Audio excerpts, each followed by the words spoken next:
So nice to see you all, sixth graders from the Bronx and wonderful teachers too. Thank you for inviting me again to the Center for Fiction. Don't you just love that, the Center for Fiction?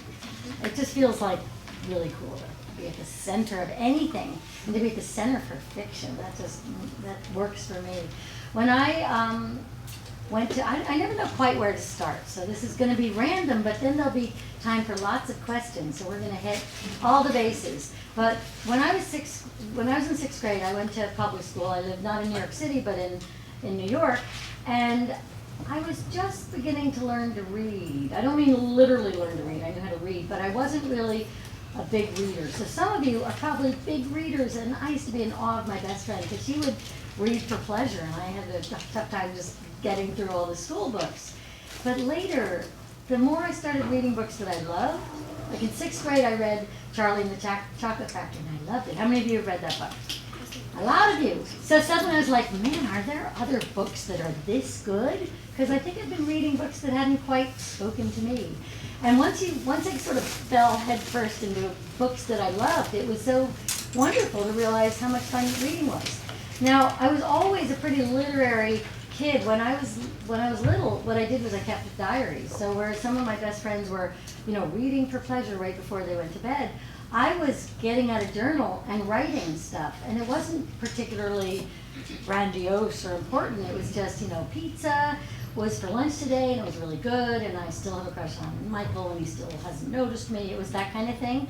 Or how come everybody else seems to be wearing bras, and I'm still so flat? It was just stuff like that, But I basically am lucky that instead of, just going to bed or watching TV before I went to bed or something like that, I would get out a diary and unload my heart and my brain into the diary, because I said I was lucky for a couple of reasons. One is that I found my voice. And if you're a writer, and some of you, might become writers of books, and all of you here are writers, because you have to write, whether it's thank you notes or job interviews or college interviews. Everybody's a writer. So if you're a writer, one thing you need is to find your voice, to be able to say, thank you so much for inviting me over, that was so much fun, or today, something, starting a book.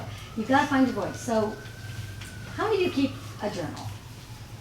This is really good. And if you don't keep a journal yet, you can start, is spring break over or coming up? Coming up, okay.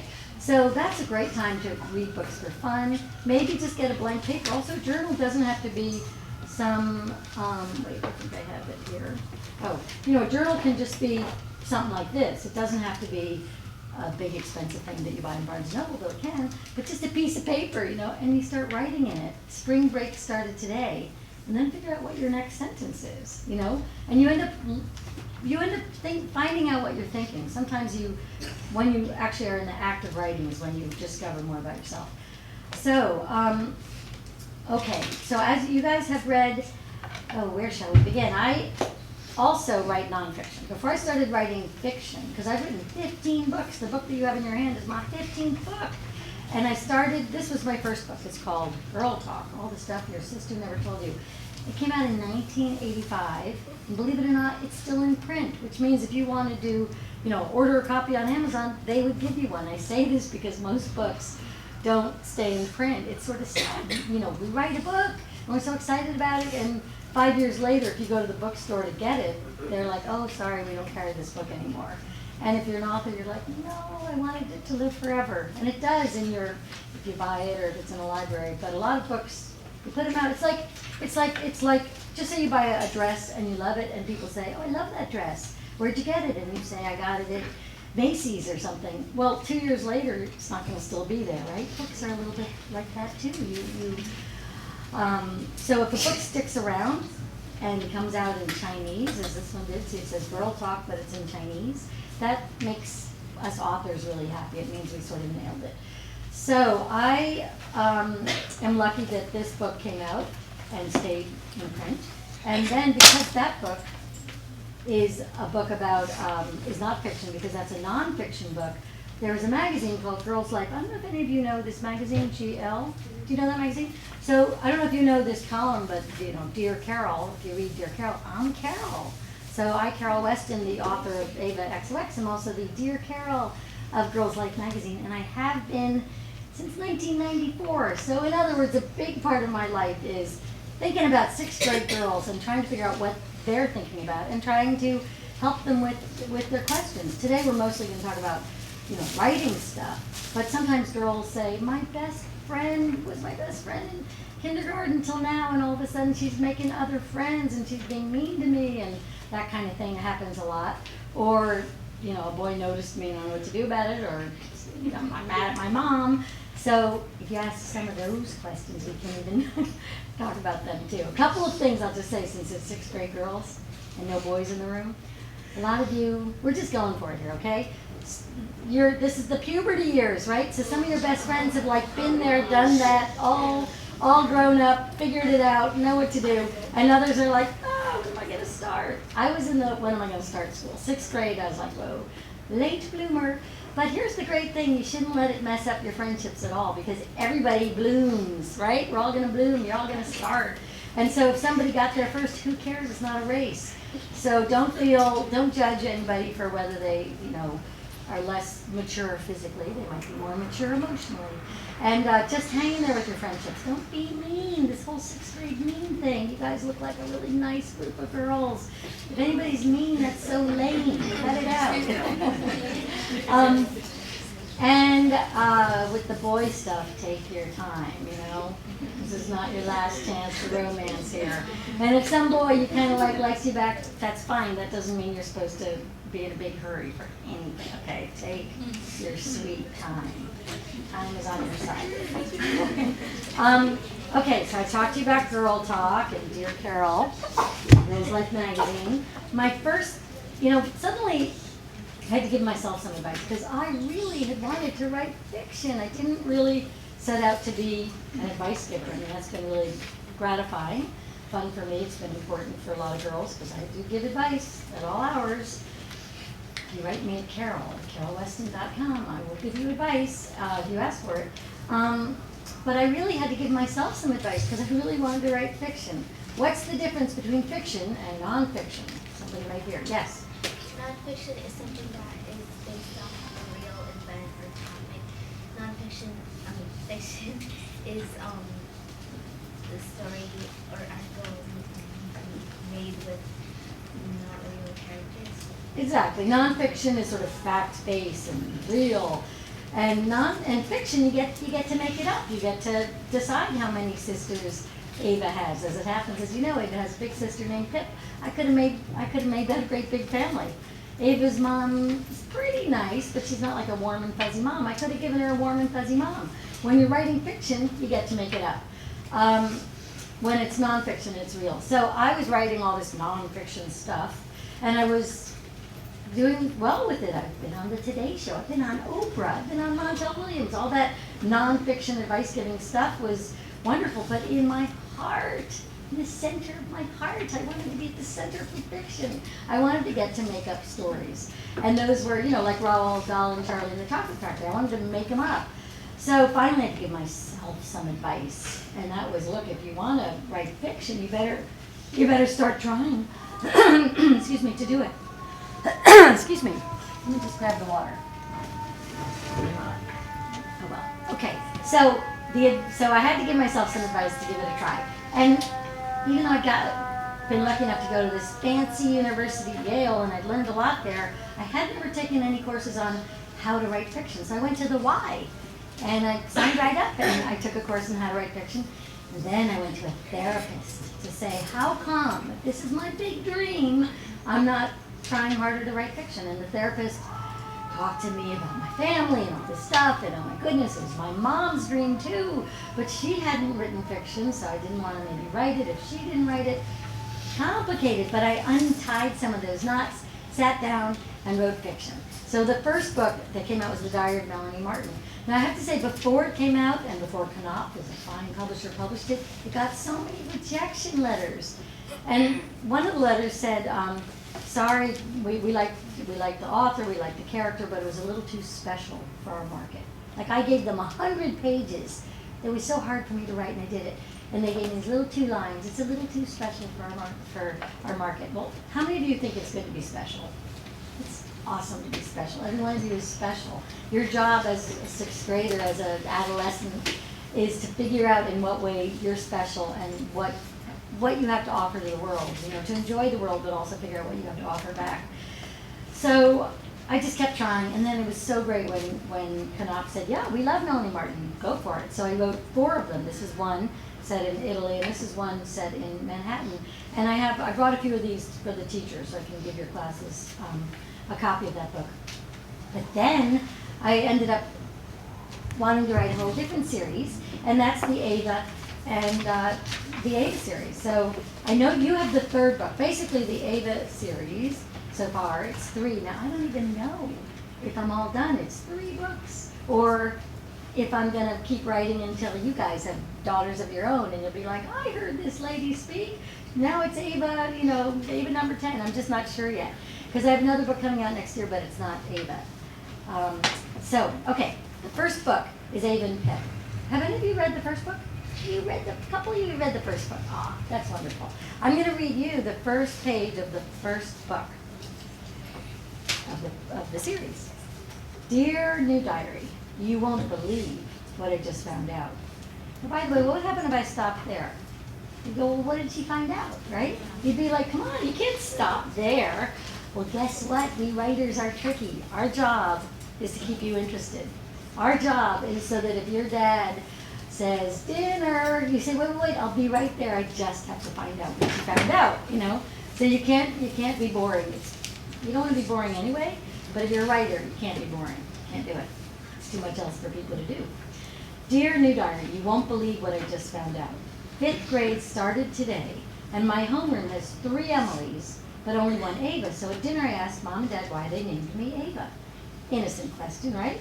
Well, Dad answered, we like palindromes. What? I said. Palindromes, Dad replied, passing the salad. Words that are the same forward and backward. Like M-O-M, Mom said. And D-A-D, Dad said. And P-I-P, Pip chimed. Apparently she knew all about this. And Hannah, she added. That's Pip's middle name. My full name is Ava L. Wren. When people ask what the L stands for, they expect me to say Lily or Lauren or Louise, but I say it's not L, it's L-E-L-L-E. I thought about Pip, Hannah, Ava, and Ellen stared at my parents. You chose our names because of how they're spelled? Wow. Then I noticed how you spell wow, W-O-W. And suddenly it was as if I saw the whole world, or at least the whole world of words, in a brand new way. My parents' names are Anna, A-N-N-A, and Bob, B-O-B, and they are word nerds. So that's how the series begins. And as you know, because most of you started on book 3, Ava is a little word nerd. I guess I'm a little word nerd too. I say little because I'm 5'2". But it was fun for me to write. It continues to be fun for me to write about a girl who cares about words, because I care about words. You know, a lot of writers care about words, but they also are mostly about the story. And you have to be about the story, you're a writer, but I just get lost in the words, as Ava does, as you can tell. ¿Hay alguien aquí que habla español? ¿Quién habla español? Ya, varias personas hablan español. Can I just say I think it's pretty awesome that it's 6th grade, a lot of you are bilingual. A lot of you go home and speak Spanish with your parents or your step-parents or your abuelita or your abuelito. That's really cool. When I was in 6th grade, I spoke English. I spoke nothing but English. And then in 7th grade, I started learning French. Il y a quelqu'un ici qui parle français? Yeah, encore des mains qui parle français. I could do the Italian thing, but parli italiano, but the fact of the matter is I don't speak it all that well. But I speak it pretty well for an American, because there's so many Americans who just say, I'm good to go with English. If you get a chance to learn another language, and some of you have gotten this giant head start. And by the way, I know I can't say, do you speak Chinese or do you speak Arabic? But I know a lot of you probably speak other languages too. It's so cool. Languages are so much fun. So Ava is a girl who just kind of loves English. She doesn't speak other languages yet. Sorry, I'm like so sweaty. Especially since we're like taking movies here. Yes, I'm sweating. So Ava's a girl who loves language. Her dad is a playwright. And so he's kind of a word nerd. So even when she's telling things to her diary, she sort of likes to think about the words that she's telling. Okay, I'm going to read you the very beginning of Ava and Taco Cat too. I'm not going to read you the beginning of Ava XOX because you have that one. Okay. Dear brand new diary, I'm really worried. What if I stop there, right? No, you got to keep going.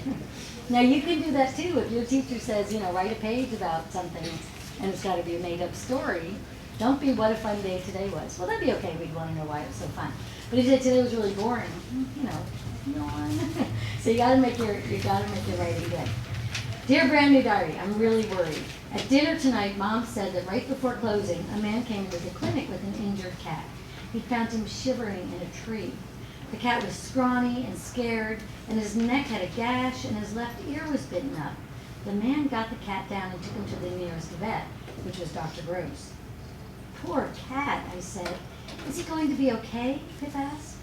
I don't know, Mom said. Dr. Gross stitched him up and gave him antibiotics. If he makes it through the night, we'll call the shelter in the morning. If, I said? Mom nodded. I think a coyote got to him. What's his name? Pip asked. No idea, but he's neutered, so he's not feral. Pip and I know that feral means wild, and neutered means he can't make baby cats. But does Mom know that stories about hurt cats and dogs make me sad? What does he look like, I asked. He's honey-colored, Mom said, but his right leg and paw are white, and he has a white zigzag above his nose. Aw, I said, trying to picture the cat's sweet little zigzag. No chip or collar or anything, Dad said. No identification at all, Mom said. Soon Mom and Dad and Pip were talking about other things, including dinner, which was stuffed eggplant. Blech. Dad just started a terrible tradition of meatless Mondays. Fortunately, tonight, he also made plain bow tie noodles for me. Well, I couldn't stop thinking about how lonely that cat probably felt all by himself in a cage at Dr. Gross's. I wished we could go check on him, but no way would Mom agree to go back to work after she'd already come home and put on her slippers. I was trying to imagine what it must have been like for the skinny cat when the coyote started attacking him. He must have known it was life or death. He probably thought he was a goner for sure. He was lucky he was able to scamper up that tree, but then he must have been too afraid to come back down, and maybe too weak. I bet he was starving as well as stuck and petrified. Poor little thing. Suddenly, my nose and eyes started tingling. I blurted, "May I be excused?" But it was too late. Teardrops fell right onto my bow tie noodles. Are you crying? Pip asked, surprised. Oh, Ava, Mom met my eyes. I'm sorry I brought it up. Dad gave my hand a squeeze, and I ran upstairs and splashed water on my face. But I don't know why I was getting so upset about a lost, honey-colored cat. But I was. I am. It's just so sad to think of him all alone in a cage instead of a home. Ava, upset. So that's how that one starts. And I say that's how these books start, but really the way these books start is me trying to get some ideas and trying to write them down. So today, for instance, on the subway, I live on 93rd Street, and I took the subway down here, and I wrote a bunch. 93rd isn't even that far. For me, that's like a pretty good day. There's 4 of these. If I go home and type them up and fix them up and read them a couple times and make them better, I'll be like, wow, I had a good writing day. And I got to talk to some kids at the Center for Fiction. So it starts with me writing stuff, sometimes on the typewriter at home, sometimes notebook in the subway. Then I type it up, and then I go, yay, it's all typed, yay. But then I read it maybe the next day or the next month or the next year, and I start making it better. And I'll start adding things in the margins, like this is good, but oh, I should add all this stuff. And I just keep doing that. I picked up these 3 pages because this is what I was working on yesterday. Like this is still in my computer. And then when it's all done, I'll like, oh man, I finished. I'm typing the whole thing up. I might even type it up on pink paper or yellow paper. So it looks a little different because I get a little sick of looking at the same thing on white paper. And it sort of shows me that I'm making progress. And I'll be like, now it's perfect. But then a week will go by and I'll read the pink notebook and maybe I'll take it to the library. Maybe I'll take it to my daughter's room because I get a little tired of working in the same office. And then I'll start making scratch outs and I'll start writing things in the margins and I start trying to make it better. When I finally think, okay, it's good to go, then I'll let my kids read it, or I'll let my husband read it, or I'll let my kids, elementary school teacher read it, or I'll let some girl who lives in my building who's interested in my work read it, and I'll start really making changes because of what they said. I won't take all their advice, but if something sounded like, oh yeah, I kind of thought I thought chapter 2 was boring, then I'll change it. My kids are very honest with me. They'll say, Mom, this is really good, but I don't know what that subplot's about. Nobody cares, And I'll try to make it better. Then I hand it in to my agent, and then the agent hands it to the editor, and then the editor, it's almost like having a teacher. They'll say thank you, takes them a while to get around to reading it. They'll make changes, well, not changes, but they'll make suggestions. They'll give it back to me. I'll work hard making it better. By the time it's a book in your hands, my hope is that it's as good as I could make it, Because at some point now I have to stop because it's published and I have to start working on other things. But I work, just so you know, I and every other author I know, we work really hard. Even if you're a good writer, you don't just, like what I wrote on the subway, pretty quick, but by the time I get this so that I'm happy with it, it's, that quick, yay, I was writing for 5 minutes, it's like 5 hours later, and it's still 4 pages, it's just that it's better.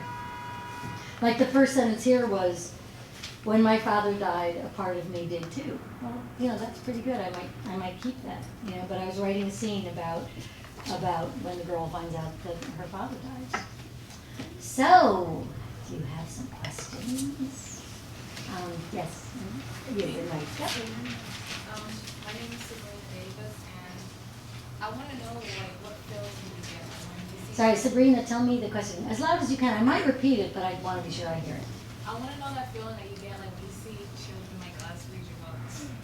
Oh, what's the feeling I get when I see children like you guys read my books? It's such a good feeling. It really is, because a lot of times, if you're a writer, you work all alone. I mean, you have to, because it's you and your piece of paper, you and your computer screen. So it's so nice for me to actually see, kids. And also, I remember once at the Center for Fiction last year, one of the girls said, my name's a palindrome, it's M-A-H-A-M. So guess what? If you come across, which you will, in AVA XOX, there's a mom, totally got that idea here, So sometimes it's not only gratifying and feels good, what a nice question that was, but it's also inspiring, because kids will, also sometimes I'll start writing a little bit like for 8th graders or for 4th graders or something. If I get to see a whole bunch of 6th graders in front of me, it helps me remember the right level to write at. So it's helpful too. Feels good. I hope you have that feeling someday with your movie or your basketball shot or whatever, that the crowds are right there. Yes. Yep. My name is Khadijah, and my question is, will your children take on writing? Khadijah asks if my children might be writers too. Well, remember I told you everybody's a writer here. Everybody's a writer. If you're just writing, if you're an assistant to somebody in a big building midtown, or if you're the boss, you're writing. You're writing to your assistant, or your assistant's writing to you. If you're the principal of the school, if you're a teacher, even moms are writing notes for the teacher. So everybody's a writer. But my kids, one of my daughters decided to be a businesswoman, and she makes, this is a plug for her product, okay? She makes a gourmet organic pancake mix called Birch Benders. And they're in like Whole Foods and Target, and they just found out they're going to be in Fairway. And so if you go in the store and you pancake mix and you see Birch Benders, that's my daughter. I'm very proud of her. But even she had to work hard on the words on the label, because not only spelling and all that, but here's our story. They worked so hard on these like 5 lines. And Emmy works for NBC. And so my kids are grown-ups now, young grown-ups, they're in their 20s. But maybe, Emmy might do something. Right now her job at NBC, she's the archivist. So if they need like Saturday Night Live, I know you guys are really young to be watching Saturday Night Live, but if you watched something last week, there's something called the Feminist Song. And in the middle of the Feminist Song, they had these pictures of black and white pictures of famous women, like Malala and other famous women. Well, somebody has to be the one to pick the picture. Like, we need 17 pictures, and we need them fast. And so Emmy's job is, I got it, I'm on it, and to find these really good pictures. Eleanor Roosevelt, whoever they wanted. Anyway, there's so many interesting jobs out there. So I hope you girls who are lucky enough to be going to an awesome school and get your education and get yourself into an awesome college and keep that education going, and then you'd be lucky to get a job you like, you know, that's interesting. That's what I wish for all of you. Yes. My name is Anisha. My question is, what college or university did you go to get your education? So I'm lucky that I went to Yale University. I want to tell you, my dad didn't get to go to college, you know. And then my daughter, the one who makes pancakes, she went to Yale too. So now we're this legacy family, you know. But my dad was born in Odessa. I used to say Russia, now that's part of Ukraine, so that's confusing for me. I was always half Russian, I'm half Ukrainian. But anyway, and you also can go to a really good college if you get good grades. Seriously, it's not nonsense. You know, it's not just your teachers or your parents saying it. And some schools really want kids of color. So if you are an awesome student and you apply to, say, Middlebury, where my husband went in Vermont, it's this beautiful school. It's got to be okay with some snow, but it's a beautiful school. They're looking for amazing kids of color. So if you say, I can do the work, they'll say, well, come on up, and we'll help you be able to afford it too. So really get good grades. But I went to Yale, and then I was a French, Spanish comparative literature major there. A lot of writers go to college and they're English majors, which means they read all these books in English and they write all these papers about them. I always felt that I was a slower reader than some people. I think it's because I'm a very careful reader and I appreciate the words so much, but still it takes me longer than some of my friends to, you know, read a book. So I figured if I majored in French and Spanish comparative literature, there would be, the stack of books would be a little shorter, and it was.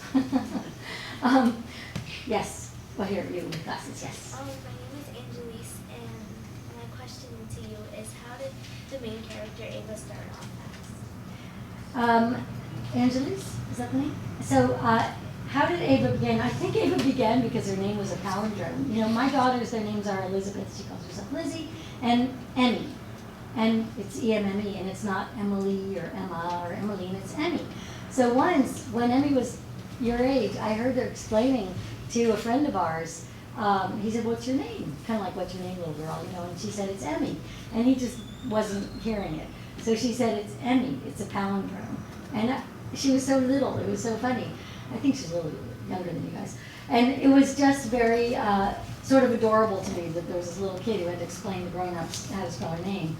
So suddenly, I let her be a word nerd, and instead of trying to stop her every time she would be kind of stumbling over the words themselves, I just let her do it.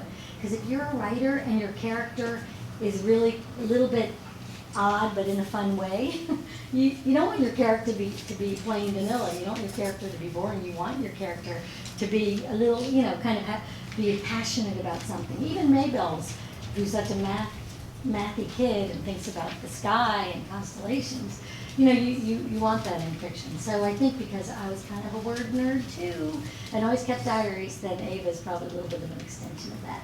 Yes? My name is Hannah, and my name is a palindrome.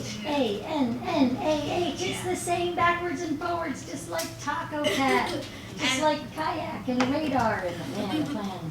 And my question for you is, who do all the characters remind you of?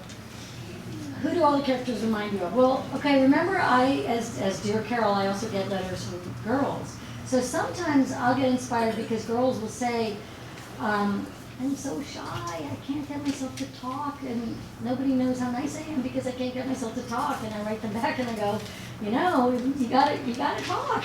And I'll say, an easy way to break out of your shell is to say hi. Say hi to the librarian, you know, she'll say hi back. Say hi to easy people. Give a compliment. Say, ooh, I like your earrings. They're so pretty and dangly. Then I'll say, oh, thank you, and I like your headband. And suddenly you have a whole conversation going. So some of the characters come from girls who say, you know, I'm so shy, or my mom pays more attention to my sister than me. Or in the case of XOX, my best guy friend is suddenly going out with somebody and it's driving me crazy. Sometimes it's the characters, sometimes it's people in my own life. Thank you, Hannah, for that question. Okay, yes? My name is Gaby, and are there any other authors in your family? Yeah, you know, my husband, he's an author. I guess I think of him as a writer because I guess an author is an author of books. He's a playwright. So what he does is he writes plays. And every so often, like even this past weekend, we go somewhere and people have learned his words and they're saying it on stage and there's an audience and they clap at the end. And it's very exciting. And other times he's like, I can't get this play going, and I can't get my novel going either, and we complain to each other and try to inspire each other. And my parents, my dad wrote for newspapers, and my mom wrote for magazines. So my parents were writer types too. And sometimes you'll find that if your parents have a job that you find interesting, you'll end up going down that path too. Yes. My name is Olivia. The question is, why are all your books about Ava? Oh, Olivia, why are all my books about? About Ava? Well, these 3 are about Ava. The other 4 were about Melanie, and before that they weren't even fiction. So, but I guess because now it's a series. So if you're lucky enough to find a character that you enjoy getting in the head of, and that there's kids who like it, then then you keep that series going. That said, I have a new book coming out. I hope you'll remember to look for it in January, called The Speed of Life, and it's about a completely different kid. Her name is Sophia. She's half Spanish, and it starts on January 1, and her mother has died the year earlier. So everybody's like expecting her to be happy again. I guess she's in 8th grade. And thinking, come on, we've been like really sweet with you because we get how sad that was, but it's been 8 months, let's go. And she's still sad. And that's January 1. And by the time the book's over, January 1 the next year, and she's in 9th grade, she's in a much better place. So it's sort of about getting through grief, which is, sometimes I touch on that stuff in my book. Yes. Yep. My name is Manjara, and I'd like to know if any of the scenes from your book have come from your life. If any of the scenes from the book have come from my life, I probably should have Okay, well, I'll tell you something. In Taco Cat, which, has anybody read Taco Cat? Oh, yeah, some of you have. That's so nice. That came a lot from my life because we rescued a cat. And it's so nice to have a cat or a dog. How many of you have pets? A number of you have pets. And, but then sometimes your pet gets old, like right now my cat has diabetes and needs 2 shots a day, so are you kidding? The cat meows in the morning, and whether I'm tired or not, it's like, oh my gosh, I have to feed him. Then I gotta give him a shot. Then I get to go back to bed for half an hour. But in real life, our cat would not purr. It wouldn't purr. We were so sweet to it, and it was like, no, I'm just not gonna purr. And it took him like 8 months to just suddenly purr a little bit. So a lot of Ava and Taco Cat is Ava and her sister and her friend kind of getting the cat to warm up to them, and then something really scary happens at the end, which I won't tell you. So that had a lot of real life stuff. In Ava and Pip, Ava's so worried about her big sister being so shy, and the parents always paying so much attention to the big sister, not to her, and I occasionally would feel that way, like my mom would pay more attention to my big brother than to me. So some of that was real. And there was a boy who once passed me a note that said, do you like me, yes or no? And I didn't want to just check, so I passed him back. I wrote maybe. I wrote maybe and put a circle, and then I passed it back and said, do you like me? And he just made a little face. He didn't put a yes back, but he made a little face. But it's a pretty exciting moment in 5th grade, let me tell you. So the funny thing, it's not like I took notes to be used in a book later on. It's just you have a lot of wonderful memories in your head. If you were stuck on an island with a piece of paper, with a whole bunch of paper and a pen, not much to do, you could probably write a lot about what's already in your head. Yes. My name is Brianna, and my question is, which writers inspire you? Which writers that I've read inspire me? Yeah. I noticed that there's a book over there. I sort of recognize the cover, called All the Light We Cannot See. It's a book for grown-ups. It's such a good book. And I just thought that writer was so good. His name is Anthony Doerr, D-O-E-R-R. Too hard, I would imagine, for 6th grade. Sure would have been too hard for me at that time. But I would read a little bit of his book, I would put it down, and then if I wrote something, I felt like my writing was better, because he was just so good at observing relationships and observing the world. I'm not sure there's, particular, I could say Tolstoy. That's the same way with Tolstoy. He's so good. So when you're older, you keep liking writing. There's just so many wonderful books out there. But there's all kinds of books. Like sometimes you read a book, it's just a page turner, but it was so much fun to read, and that counts too. It doesn't all have to be great literature. My name is Nevaeh, and Are you going to write another book to go with the series? You know, that is a great question. Am I going to write a fourth Ava book? And I'm not sure.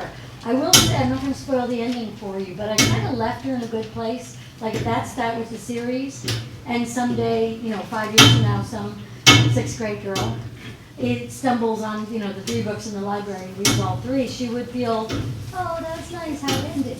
But that said, maybe I'll suddenly write another one. Right now, I will tell you, I don't really have an idea for a fourth book. So I told you The Speed of Life is coming out. And this book is, might be called The Girl in the Painting. I haven't even told my editor, but that's the name I'm thinking of. But it's about a painting that has just been in my head since I saw it in Spain, in a museum in Spain, back when I was a teenager. And suddenly I'm kind of excited about writing about that. So who knows? I'm not sure. Yes. Yep. My name is Janab, and I said, who helped you do this book, or did you do it by yourself? Okay, that's an awesome question. Who helped me do this book, or did I do it by myself? The question is, on one hand, I did it by myself. This part that's me and the pen and the paper. But then, so many people help me because I get inspired by people. I have people read my work before I even turn it into the professionals. Then once I turn it into professionals, then they help me make it better. So from start to end, a lot of people help me. And sometimes my first reader, it'll be often it's like my husband's mother. She's a 93-year-old lady. She's so sweet. No matter what I give her, she'll say, oh, Carol, this is wonderful. I don't know how you do it. And in the beginning, that's all I need. I just need some encouragement. So my husband, he's like my last reader because he'll be, I'll think this is really good, and he'll put a big red X going, this page is just, just did not advance the plot or something. I'll say, I don't have to advance the plot on every single page. I got it in her head. But I'll think, oh, maybe I should advance the plot a little more. So a bunch of people help me. Yes. Yep. My name is Barbara, and who inspired you to create the AVA series? Who inspired me to create the AVA series? I'm trying to think if there's like a real moment when it was sort of clear to me, that I was going to write about Ava. The original title was Ava Wren and Her Magic Pen, because I realized that having written the Melanie Martin series, which was a 10-year-old girl and her pen, and her diaries, and her petite little brother, Matt the Brat. I kind of wanted to write Ava, and Ava has a big sister, Pip. I don't think there's really this one moment. Sometimes it's fun when I'm in the middle of a book, as I am now, because then you suddenly just keep writing. When you're not in the middle of the book, when you're looking for a new book, which I guess I was at the beginning, you just have to find out if something, if something starts. So how many of you have siblings, by the way? Most of you, right? So it's kind of fun to write, Ava, Ava and her sister, the sibling thing is a big part of it. And with Melanie Martin and her little brother, Matt the Brat, he was adorable. Readers loved Matt. But Melanie was always like, oh, Matt, he drives me crazy. Okay, yes. Yep. My name is Corneli, and which one of the books that you have written is your favorite and why? Of the books I've written, which is my favorite and why? Whenever I'm in the middle of working on a book, you kind of are so obsessed with it that it's sort of your favorite while you're working on it.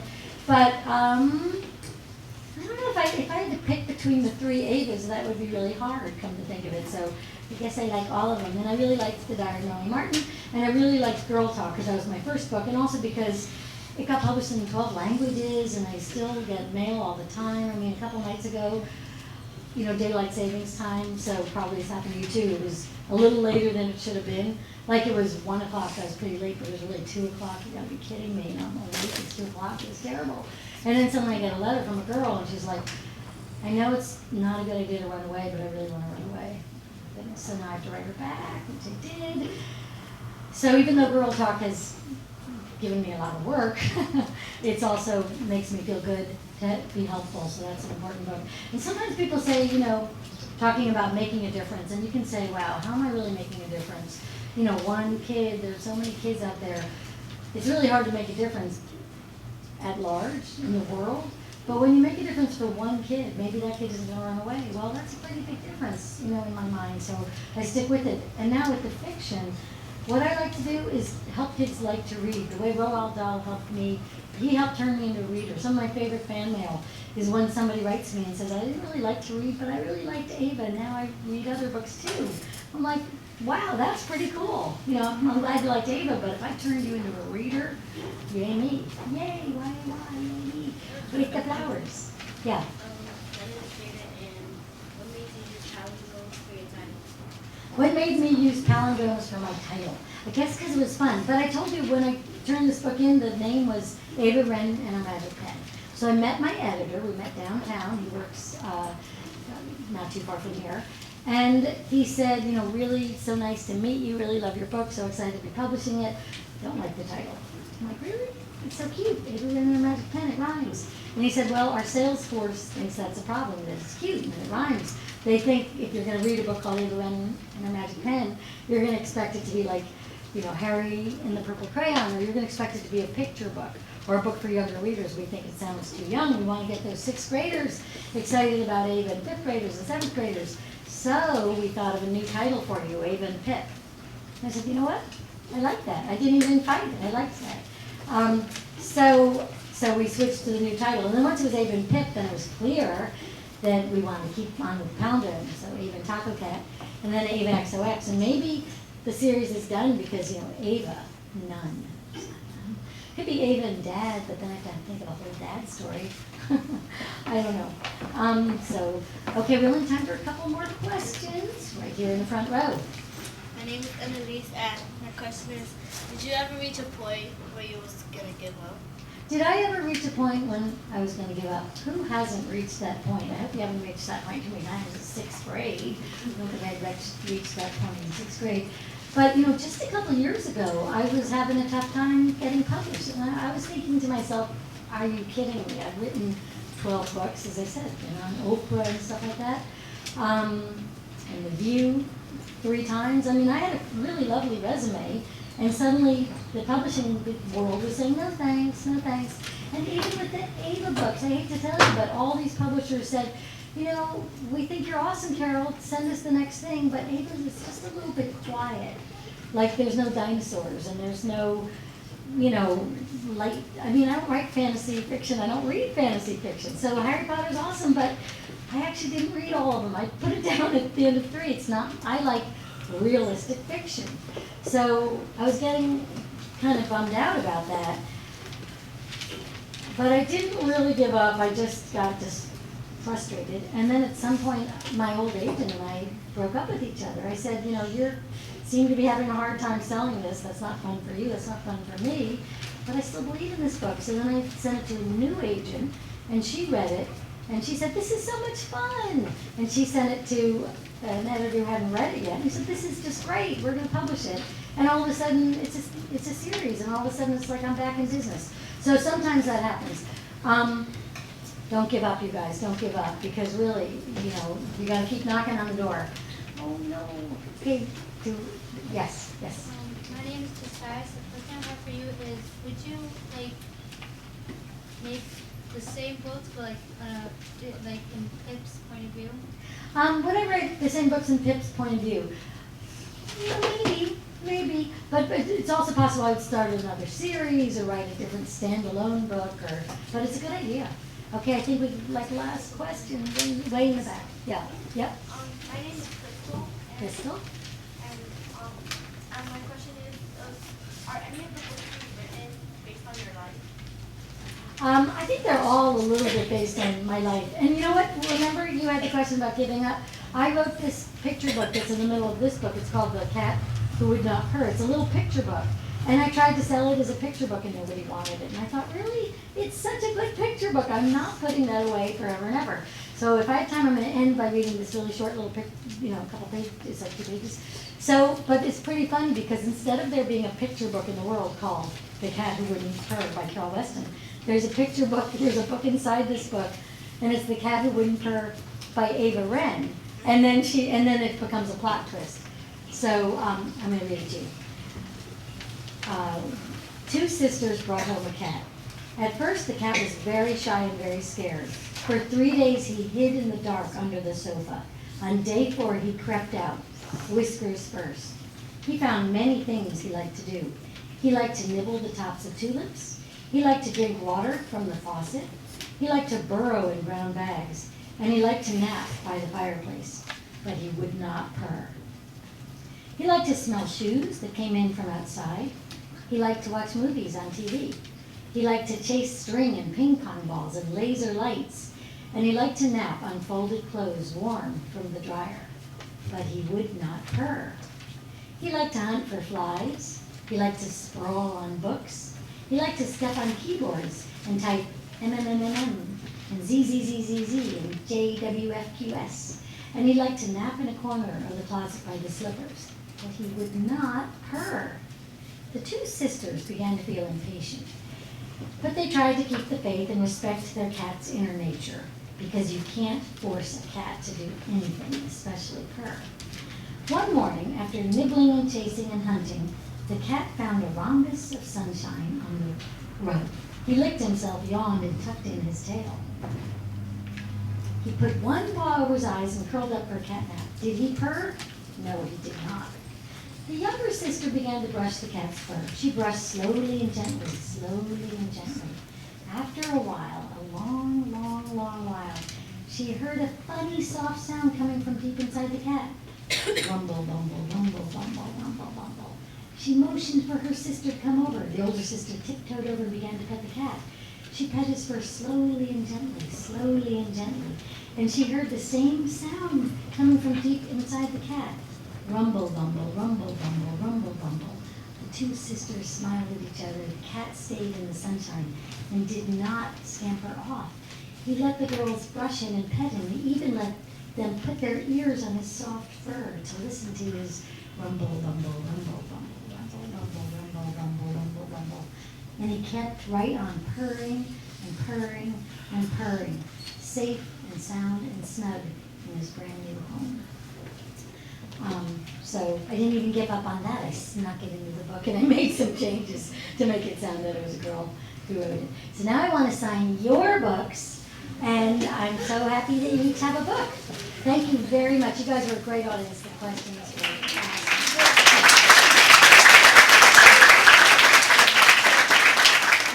So we have some of the girls need some thank you cards. They really wanted to show their appreciation for this time. That's Annalise representing Manhattan. And then we have Annalise representing Fordham.